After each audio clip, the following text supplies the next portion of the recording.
Well, needless to say, it feels better in the last 3 games. We didn't do what we wanted to early. We wanted to do a better job guarding the 3, and they made 5 of their first 7 baskets with 3s. But Kevin's got his guys playing, competing, and going through an extremely difficult stretch. When Kevin was with me at Kansas, we lost 8 in a row one time, and nobody believes that now because you see all the numbers and junk like that. But it's a tough time for those kids, and I think they're competing and doing the things that are going to help them out a great deal later on. So for us, we needed something to make us feel good about what we're doing. I think rebounding the ball was a big difference. We got 22 points on offensive rebounds to their 8. And in fact, 2 of their baskets, they got a loose ball off the floor. They out-hustled it for it. It wasn't just going to get the rebound. But you like that, and our total rebounds 47 to 28. I like the 29 assists on 36 baskets. And I like having 6 guys in double figures. Roy, you played Manley and Brooks together for a stretch there in the first half. Is that something that you want to do a little bit more as you go along, or was that just a matchup thing today? I was trying to get Luke some rest, but we did that early in the season too. Somebody asked something at the press conference about that the other day, but we've done that before this year and played both of them. We'll continue doing it as well, but I like the fact they both had 10, but they got to get more than, what did I say, 4 rebounds between the 2 of them. Sterling had 1 rebound, Garrison Tusa had 3 rebounds. Would you say 25 minutes, Steve? Is that what you said? 27 minutes. They got to get more than 3 rebounds. But I said the other day we're going to go back and play, give the guys a few more minutes than they played in the last 5 or 6 games because I think they're extremely important to us. Sorry, it was 25. Okay. Coach, your team came up with a lot of those 50-50 balls. What can you tell us about the effort tonight? I'm glad you were sitting there watching. I didn't think we were coming up with any of them. We had 3 great spurts where people are diving on the floor and doing those kind of things, and that was sensational.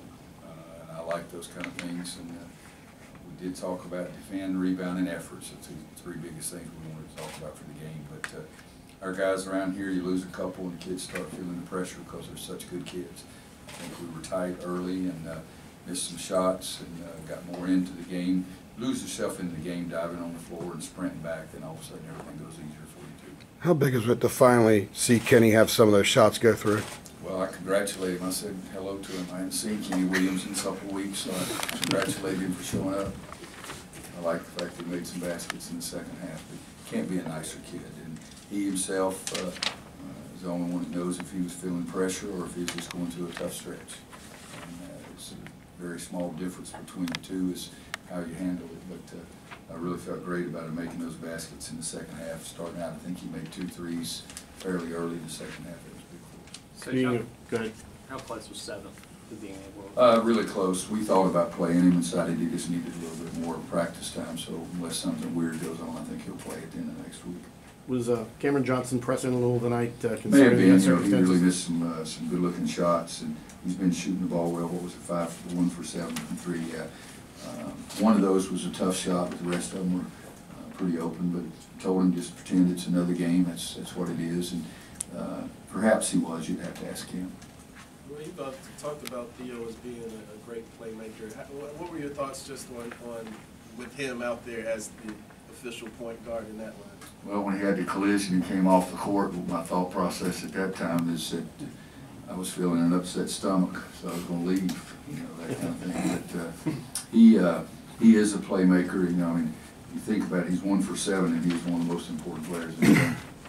He doesn't have to. A couple of his drives he forced in the second half. I think his first 2 shot attempts were really forced shots. So his only basket was an offensive rebound dunk. But 13 rebounds, 8 assists, 1 turnover. That's what we needed to do. Coach Theo talked yesterday about a sense of urgency, the fact that it's February and it's go time. I wonder, is that something you sense within this team, that they realize? Well, they're only hearing it from us every 13 seconds. Hell, if they don't get it by now, then we need to start speaking a different language. I read to them, we give them 3 thoughts for the, not thoughts, we give them 3 keys to the game. And the guy that's responsible for the scout gives me as many as he wants, and so I decided to share it with them. The 3 that Hubert gave was defense and something about it, rebounding and effort. And the thing he gave me had 10 different ways of saying sprint to floor with a sense of urgency, defend with a sense of urgency, box out with a sense of urgency. go to the bathroom with a sense of urgency. I mean, it was 10 down times he said sense of urgency. So if they don't have it right now, they're not opening their ears or their eyes, either one. Luke has responded to his single-digit scoring games with big scoring games in the next contest. How much of that you're starting to smell? How much You of that? realize how you're getting your butt in a bad position. Well, I mean, mental toughness. No, Steve brought it up too, so Steve's right there with you. Yeah, well, he actually did tell us that.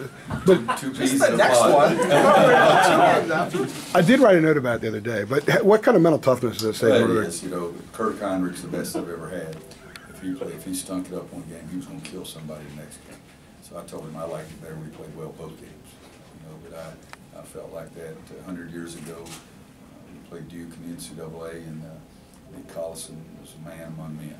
Kirk didn't do anything. I told our staff, leave Kirk alone, don't say anything to him. And we beat Arizona and go to the Final Four, and Kirk Heinrich was sensational. So I'm not going to say anything to Luke. If you take your role and say something to Luke, just beware. In the mountains, we have a saying, either get over or get even. So if you screw Luke up, I will get even.